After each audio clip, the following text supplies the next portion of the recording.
There's been a trove of videos and documents and images shedding light now on exactly what went down with Ruby Franke and Jodi Hildebrandt. And we have all of them. And I've been slowly disseminating them and going through them.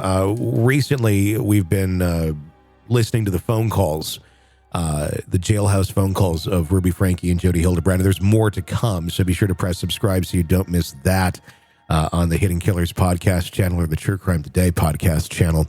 And on social media, I've been putting them out there too, but there is so much. There's a lot that has been coming out that paints such a grim picture of the abuse that was inflicted upon Franke's children and the religious fervor that allegedly fueled it. Franke, alongside her business partner, Jodi Hildebrandt, faced charges related to the aggravated abuse, of course, of Franke's children. In the newly released documents, prosecutors underscore the role of religious extremism as a driving force behind the abuse perpetrated by Franke and Hildebrandt. Franke's handwritten diary entries, which we're going to read, not on this episode, but I'm going to be doing episodes specifically on it. We're going to work our way through the diary entries, which are disturbing as shit. Yeah. But really help you understand a little bit better just how twisted these people are. And everyone looks at this and everyone goes, how could you do this? How could you do these sort of things to your own children? And I think the answer, it's kind of simple, but it's kind of complex at the same time. It's because she believed she was doing the right thing. It's the same in the name of religion and being saved. In the name of, this is what God wants. This is God's will. And the children have demons in them, and the devil is after Ruby Franke. And these are all things that she's doing to rid the children of the demons and to, I mean, it's very reminiscent of Lori Vallow Daybell. Oh my God, Tony, those verbatim, those were the words ready to come out of my mouth. Yeah, I mean, these kids, had this continued on, I think would have ended up dead and melted in a fucking Lowe's bucket, just like the children of Lori Vallow. When was the last time you've had rug burn? And I'm asking for a specific reason. Rug burn? Mm-hmm. I was probably a child. Okay. Like sliding on the rug or something. Yeah, but I everybody listening, we've all experienced where we've slid across the floor and we get up and we go, oh my God, that hurts. And your skin is like hanging off. Yeah. That's what these kids had. I looked at the pictures and went, holy shit. Oh my God. It's so disturbing. There's police raid videos in this archive where they go into the house and they find the kids like locked in closets. And it is disturbing and just emaciated, not being fed. I mean, there's no, I don't know how any form of religious fervor gets you to have children that literally look like they are coming out of Auschwitz. And you're like, oh, this is great. This is, but I guess it's the same way that people were able to do that back then too, because they're believing what they're doing is for some sort of greater good that's bigger than them. It's scary what the human mind is able to accept and just suddenly go, oh, I think I'm going to go down this road. This seems reasonable to me. I just wonder, is there something about people that if you promise them something that they desperately want, whether it's salvation or money or riches, whatever it might be, that they can set aside their moral high ground and just go for it? Or did they never have the morals to begin with? You know? I don't know that it's like, it's resetting a moral high ground. I believe that it is resetting a moral high ground. It's not like it's not there or isn't there. I think it's more like redefining the moral high ground. And they're defining it as, this is moral. This is what I need to be doing. Nobody else understands me. Because that's what you hear constantly in these phone calls is, nobody understands me. Nobody understands Jodi. We're just so misunderstood. We're doing the right thing. You can't discipline your children anymore. Oh, the world's against us. It's this, like, you're insane. Everyone's against you because you're doing horrible, horrible things to children. But they, in their mind, they have a whole different set of rules they're playing by that do not coincide with reality. I think that's how that works. But you also have to have a very, very twisted and damaged, I think, sense of morality to be able to move and shift in that sort of a direction that quickly, which if you go deeper into the pathology of this whole thing, it's like I'm sure Ruby Franke probably doesn't have the best of childhood or upbringing or something. I don't know. Something happened to this woman somewhere in her life that was clearly traumatizing, that made her the way she is. But even her own family is, her sisters and such have talked about disowning her and they want nothing to do with her. And she's like, oh, they're conspiring against me. Like, no, they just don't want anything to do with you because you're a fucking monster. But and there are some people who use religion for a path of love. Mm-hmm. And then there are those who use it for evil. And it just surprises me because I majored in religion. I'm not necessarily proud of that because I've got immense amounts of death and debt. Same sort of thing. But yeah, it's religion. Yeah, it does scare you at some points, especially if you're reading passages from the Bible. It's terrifying at times, but it was never meant to be just this horrible, abusive thing. There's so much love and acceptance, and it's so twisted these days that open the damn book again. Read some of these passages again. It's like you're focusing on one paragraph of negativity and horribleness, and you're not doing the good of the community anymore. That's how you end up with these people. Yeah. Well, they're already horrible people, and then they need justification for their actions because everyone's telling them that, this is not right, what you're doing. Like back in the days of our 8 Passengers blog, and when everyone's telling you there's something wrong, well, how do you trump that? There's 2 roads you can go down. You can either go and say, maybe there's something to this. Maybe I'm off. Maybe, maybe there is I'm missing something here. But when you're like a malignant narcissist and you can't take that in, you can't take criticism, you need justification for your actions. And what better way to get justification than, well, the Bible. Let's find some pieces here, and the Bible will justify almost anything if you really go through it. And depending on where you're reading in the Bible and what portion of it, Old Testament, New Testament, this or that, it's a book with basically every single horrible thing in it, and it's sometimes trying to convince you that some of it's justified, the horrible behavior. But if you take it all out of context and don't understand the order to which some of these things took place or why they took place or all that, and some of it just makes little to no sense at all, period, you will find ways of justifying your behavior. And what better thing to say than God?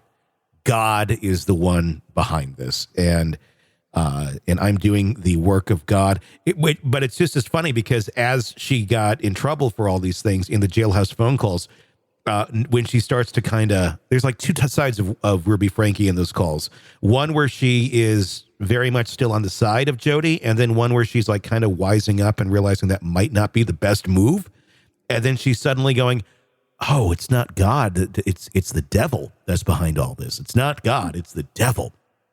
And she's talking about the same shit. It's like, so one moment it's God and you're doing God's work and you're misunderstood. The next time, oh, it's the devil. No, it's you, Ruby. It is you that's doing this. But when you can't take accountability, it's either this or that and never you.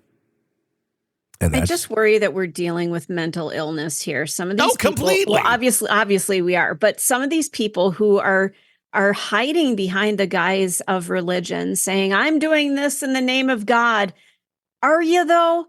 Or are you doing it because you've got the veil of mental illness and you're using the Bible, you're using God, you're using religion as your front? I would say most religions that have some sort of fundamentalist extremist aspect of them are simply they are not accepting mental illness and they are throwing it into the world of religion. as justification for their mental illness because nothing else makes sense, and that's what they can get behind.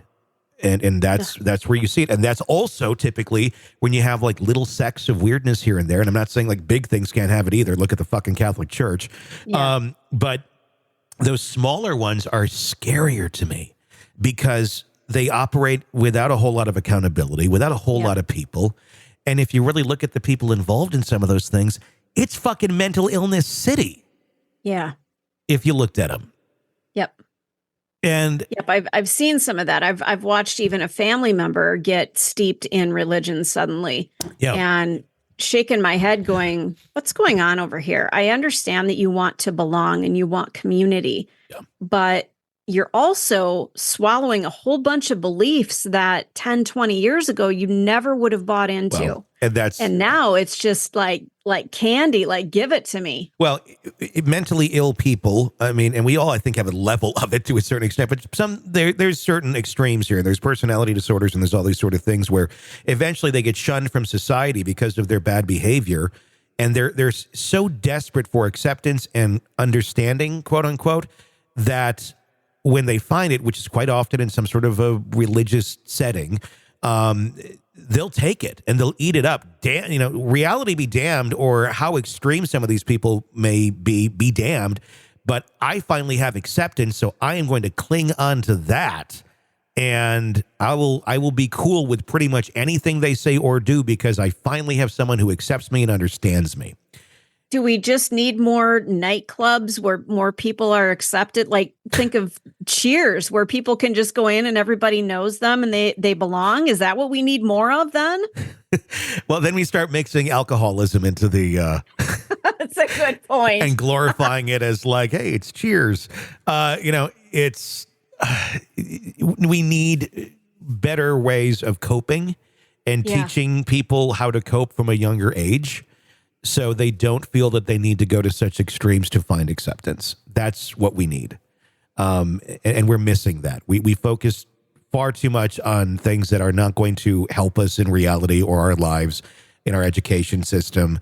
And parents and families, they're missing so much of this. They're not equipped to do it because they didn't have it. So how are they going to teach it if they don't seek it out and learn it themselves? And most people don't do that. They just repeat, rinse, repeat. And then it goes on to the next generation and the next generation, and it just keeps going. And that's how this works. And then you just get more and more damaged people with more and more damaged thinking, doing more and more damaged things. And then some go way off the fucking rails like this. And then you discover what you have. Jailhouse calls between Franke and her estranged husband, Kevin Franke, reveal the emotional turmoil and denial that characterized the aftermath of the arrest. In a poignant exchange, Ruby attributes her predicament to the influence of evil forces, lamenting the loss of everything she holds dear, saying, quote, Satan has taken everything away from me that I love. Oh, boy. No, you did, Ruby.